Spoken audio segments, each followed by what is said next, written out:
American national identity has always been evolving along history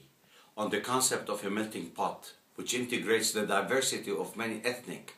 cultural background of national minorities who come to America as immigrants to evolve into one entity called America.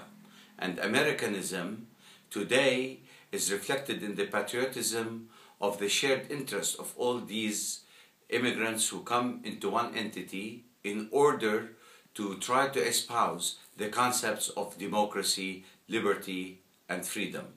And the stakes of the Americans in the world is that the fact that they try to spread the concept of democracy to make the world a better place to live for all people.